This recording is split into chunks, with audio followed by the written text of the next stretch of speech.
5 challenges are important when we deal with mineral-rich countries. One is these countries need to cushion their economy from excessive volatility. Now, this volatility comes because, as we know, mineral prices and commodity prices are extremely volatile. And the second source of volatility is the volatility in terms of the payment of these royalties, which are coming from the transnational corporations, the mining companies, and so on. So first, they need to cushion their economy from this excessive volatility. The second thing is the enclavity. The mineral sector is an enclave sector. It has very thin linkages with the rest of the economy. So it hires very few, very highly skilled, workers. It's very capital-intensive sector as well. So then the issue of how do you create linkage between this enclaved sector and the rest of the economy is one major challenge which mineral resource-rich countries need to deal with. The third is the Daesh disease, as you said, the exchange rate appreciating, and then the tradable sector collapsing. This environmental sustainability you also mentioned. But I think perhaps another issue to mention, which is also related to depletion of resources, is the aspect of intergenerational equity, the right of the current generation vis-a-vis the next generation in terms of the use of these resources. So I think these are 5 critical issues that we need to take to keep into account when we deal with the mineral resource-rich countries. But before I go into my own deeper message, my own specific message, the resource scarce thesis, which Katja mentioned, is an unfortunately wrong answer to a wrong question. It focuses on certain correlations, I would say. It's not even causality, but correlations between economic growth as measured by GDP growth and resource richness. I think the relationship could be very spurious in a sense because it is devoid of any kind of historical, sociological, and institutional context. So it has unfortunately dominated the debate in the last 2 or 3 decades. And I see it as a destruction of efforts as well. I think the key question needs to be what UNRISD asked in this question, in this project. Meaning, one, what sort of economic policies, what sort of institutional policies would be able to allow mineral resource-rich countries to better use their resources, to leverage that resource, to achieve a sustained economic growth, which is inclusive. I think inclusiveness is the key word here. So my own intervention begins from the word inclusiveness. We said the mineral sector is an enclaved sector. So then one of the challenges they face is how do you create this linkages? In other words, how do you diversify not just the economy but the benefit? How should it be widely shared in a sustained way? And I think that's where the space for social policy coming in. Now, the first thing is, to the extent that we narrowly focused on economic growth and macroeconomic stability, then the focus will be how do you use mineral resources to be able to achieve a sustained economic growth without looking into other variables such as the social development. Now, if we narrowly focused on this variable, I think some international organizations do that.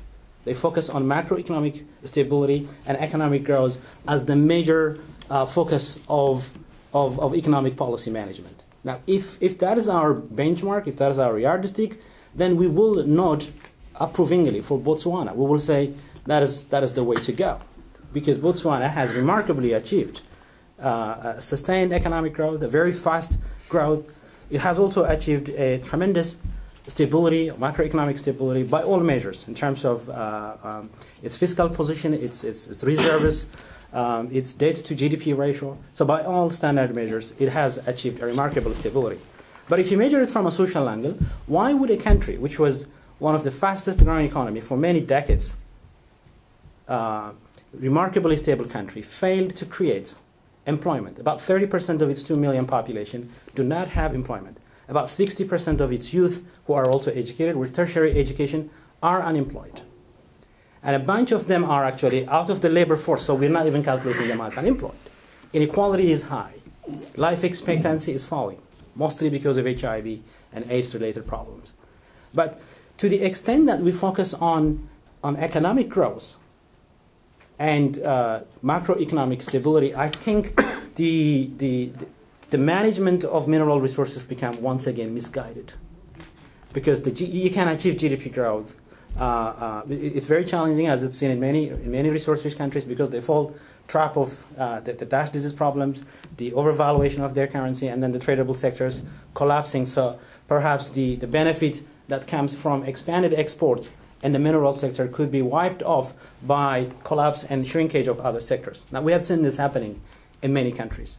But much of the challenge actually goes beyond achieving economic growth in its narrow sense. It's about how do you achieve this inclusive, widely shared economic prosperity for all.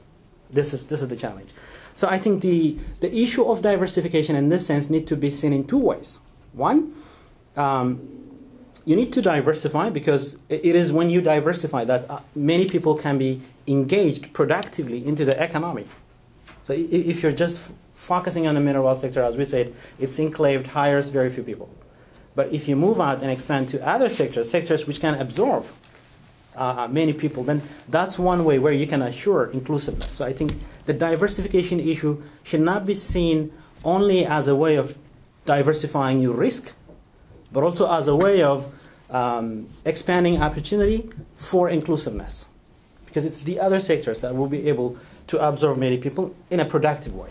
So I think this is one. Second is, again, if you understood it this way, then social policy becomes an important tool in enhancing the capacity, I would say the social capability or social capacity as a critical thing. Education, health, and so on are key inputs into productivity. So the diversification issue needs to be, once again, framed into these elements. One is increasing the social capability, but also moving into sectors which can productively absorb many people, so that you achieve the inclusiveness aspect of economic development as well. But of course, this needs to be done, as we said. Of course, you have to pay close attention to the dash disease problems as you spend, because as we said, remember, this is an enclaved sector. So the main policy tool for creating the linkage between this enclaved sector and the rest of the economy is the fiscal policy. It is once the resources come into state coffers, how are they going to be used?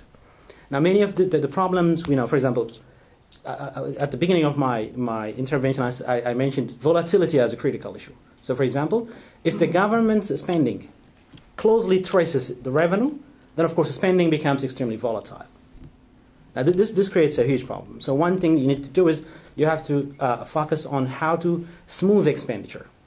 And it's in this context, this sovereign wealth management, national revenue funds, and so on. You mentioned the case of Norway, for example, the Norwegian Petroleum Fund, the Botswanan Pula Fund, and so on, which is meant to save as part of the money during boom periods so that they could be used for sustained social spending or productive spending during periods of bust.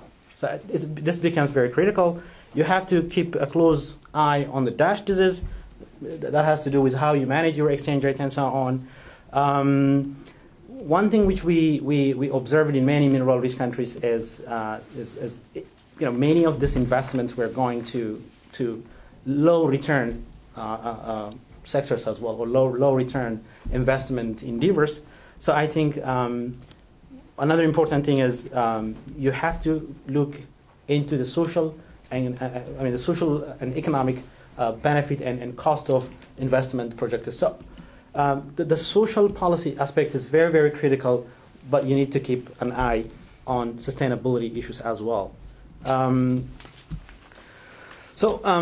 One thing perhaps which I want to add is the part of the problem has been, it's a paradigm problem in a sense that if you just focus on economic growth and employment and also development and so on will automatically follow with the trickle down theory. You just focus on economic growth, and then the benefit will slowly trickle down. But I think we haven't seen that happening in many countries. What we see is, in fact, in certain countries, you see a trickle up, resources moving from the poor to the rich rather than being flowing the other way around. So I think the issue of the second question, combining economic policy and social policy. I think in this context, it's very clear you cannot take the two separately. The economic policy need to go hand in hand with social policy. And I don't see it as either or question. Is it either economic policy or social policy? I think you need to be able to achieve both. You need to be able to achieve economic growth. You need to be able to achieve macroeconomic stability. But then leveraging on your economic growth and macroeconomic stability, you have to be able to achieve, or at least target to achieve social, desirable social outcomes. And you have to invest in education, health, increasing what I call human capability, basically. So it's not an if-or question in that context. 2 minutes, yeah. I will wrap up very quickly, talking a bit about what role can the international community play. Once again, the third question mentioned in the flyer. One key issue for me is many of these mineral-rich countries get advices from a number of international organizations, international advisory institutions, and so on. They get different advices. What these countries need is a comprehensive and coherent approach to this huge macroeconomic and social challenge that they face. But the advices that they have been given is narrowly, each organization gives an advice based on its mandate. So it's not needs-driven advice for the countries. It is mandate-driven advice. Because my mandate is just on economic growth, I'll tell them how they're going to achieve economic growth. Because my mandate is on social policy, I will disregard every aspect of economic and social issue. I'll just focus on my narrow mandate. And I think what these countries have been receiving is a divided and sometimes incoherent and even contradictory policy advice. I think one thing which the international community need to do is perhaps we, different organizations, need to sort out our message, need to be able to achieve some degree of coherence among ourselves. I think if we could do that, it's already a big thing for them. So other issues are transparency and promoting rule of law, democracy, and helping them to strengthen institutions of transparency, check and balance. I think all of this there are a number of initiatives. I don't want to go into the detail, but perhaps during the question and answer sessions, I'll go to those ones. Thank you.